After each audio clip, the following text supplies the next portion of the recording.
नमस्कार, स्वागत है आपका वी टाइम न्यूज पर और आपके साथ मैं हूं पहली चौहान। बढ़ते हैं खबरों की ओर।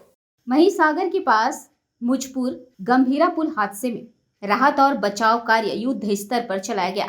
इस हादसे में 9 लोगों की मौत हो गई और 9 लोग घायल हो गए।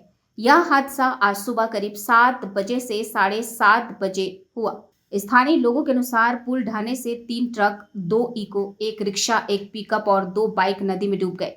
इस हादसे में 9 लोग घायल हुए हैं, जिन्हें पादरा सीएचसी और वडोदरा एसएसजी अस्पताल में भर्ती कराया गया है। दुर्भाग्य से 9 लोगों की मौत हो गई है। कलेक्टर अनिल धमेलिया ने इसकी पुष्टि की है।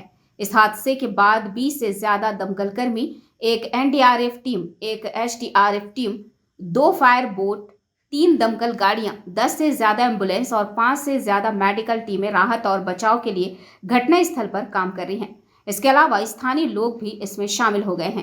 जिला कलेक्टर, जिला पुलिस अधीक्षक, विधायक चैतन्य सिंह झाला, प्रांतीय अधिकारी मौके पर पहुंच रहे हैं और राहत और बचाव कार्यों के संबंध में आवश्यक निर्देश और मार्गदर्शन दे रहे हैं। મહીસાગર નદી ઉપર જે ગંભીરા બ્રિજ છે એમને સવારે 7:45 આસપાસ કોલેપ્સ થયો હતો।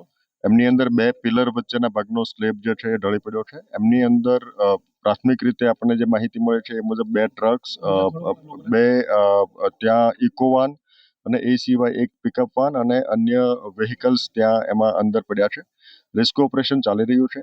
આપણે 5 લોકોને બહાર કાઢ્યા છે। अन्य रेस्क्यू ऑपरेशन चाले छे। विगतवार माहिती आपने आपीशुं। अगत्यनुं अत्यारे रेस्क्यू ऑपरेशन छे आपणे इमरजन्सी रिस्पोन्स सेंटरनी टीम पण अहींया मोबिलाइज करी छे। आ सिवाय आपणी नगरपालिकानी टीम छे, फायरनी टीम छे, एनडीआरएफनी टीमने पण आपणे अहींया बोलावी छे अने साथोसाथ आपणा तमाम वहीवटी तंत्र, पोलीस अने बाकी विभागो पण अहींया छे अने रेस्क्यू ऑपरेशनने आपणे प्राथमिकता आपीए छीए।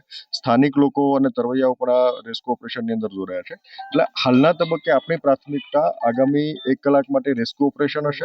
આપનો જે મુદ્દો છે કે આ બ્રિજ શા માટે કોલેપ્સ થયો એમના વિગતવાર આપણે કારણોની આપણે જાણ પણ કરીશું, પણ હાલના તબક્કે અગત્યતા આપણી આ બ્રિજના જે રેસ્ક્યુ ઓપરેશન છે આપણે એમને બધાને બહાર કાઢીએ અને એમની લાઈફ લોસ આપણે મિનિમાઇઝ કરી શકીએ એ દિશાનો પ્રયત્ન આપણો છે। એની વિગતો આપની સાથે શેર કરીશું, પણ અગત્યનો અત્યારે હાલના તબક્કે અત્યારે આપણું મેઇન ફોકસ રેસ્ક્યુ ઓપરેશન છે અને એના ઉપર આપણે ફોકસ કરીશું। એ વિગતો આપની સાથે ચોક્કસથી જાણ કરીશું। અધિકારીઓ સામે કાર્યવાહી થશે। ચોક્કસથી આપણે જે પણ કાર્યવાહી કરવા પાત્ર છે ચોક્કસથી કાર્યવાહી કરીશું। હાલના તબક્કે અગત્યનું અત્યારે રેસ્ક્યુ ઓપરેશન છે અને એના ઉપર ફોકસ કરીને આપણે સમગ્ર ટીમ મોબિલાઇઝ કરીએ છીએ અને રેસ્ક્યુ ઓપરેશનમાં આપણે તમામ સ્થાનિક લોકો પણ સહયોગ કરી રહ્યા છે। આપ તમામ આગળ પણ અપેક્ષા છે કે રેસ્ક્યુ ઓપરેશન ઉપર ફોકસ કરીને આપણે એના ઉપર આપણે એ દિશામાં સંયુક્ત સહિયારા પ્રયાસો કરીએ છીએ। તેમાં આજે અમારે સવારે લગભગ 8 વાગ્યાની બાજુ અમારી પાસે રિપોર્ટ આવેલા હતા કે ભાઈ ગંભીરા બ્રિજનો એક સ્પાન પડી ગયો છે, એટલે અમે તાત્કાલિક ત્યાં ઘટના સ્થળે આવી ગયા છે। પ્રાઇમરી 4 જેટલા વાહનો કંઈક અંદર ગરકાવ થયા દેખાઈ રહ્યા છે। એટલે મોતનો આંકડો અત્યારે મારી પાસે નથી, વહીવટી તંત્ર પાસે। બ્રિજ લગભગ 1985-86 માં બનેલો છે અને લગભગ 40 વર્ષ જેવું આ બ્રિજને થયું છે। ના, બ્રિજનું તો જનરલી લાઈફ 100 વર્ષની હોય છે, એટલે બ્રિજમાં 40 વર્ષ પૂરા થયા છે પણ એનો સમયગાળો પૂરો નથી થયો હજી। સર, પરંતુ અનેકવાર આ બ્રિજ છે તે જર્જરિત થયો। 3 વર્ષથી અમારા દ્વારા છે તે મીડિયા દ્વારા છે તે તંત્રને જગાડવાનો પ્રયત્ન કર્યો।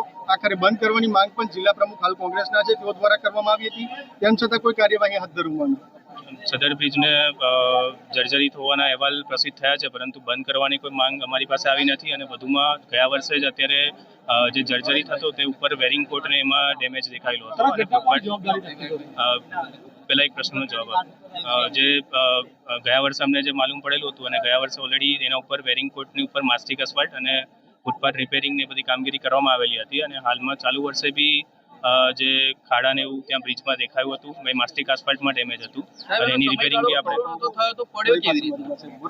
એટલે એ અત્યારે અમે એની તપાસ કરીને પછી આગળની કાર્યવાહી તમને જવાબ આપી શકીએ છીએ। બ્રિજ બંધ કરાવવા માટે કોઈ પણ વ્યક્તિ માંગ કરે ત્યારે જ બંધ કરવાનો એટલે અમારે રિપોર્ટમાં બી કોઈ એવું મેજર ડેમેજ નથી બ્રિજમાં, અને જે વેરિંગ કોટ અને એમાં જે નુકસાન હતું એ ઓલરેડી ગયા વર્ષે જ અટેન્ડ થઈ ગયેલું હતું અને એમાં ચાલુ મરામતમાં અત્યારે અમારી પાસે જે મોન્સૂનમાં બી જે ડેમેજ આવેલું હતું વેરિંગ કોટ અને એમાં માસ્ટિક આટલી મોટી દુર્ઘટના ઘટી, શું જવાબદારી લો છો? કારણ કે તંત્રની કોઈ ભૂલ હોઈ શકે છે।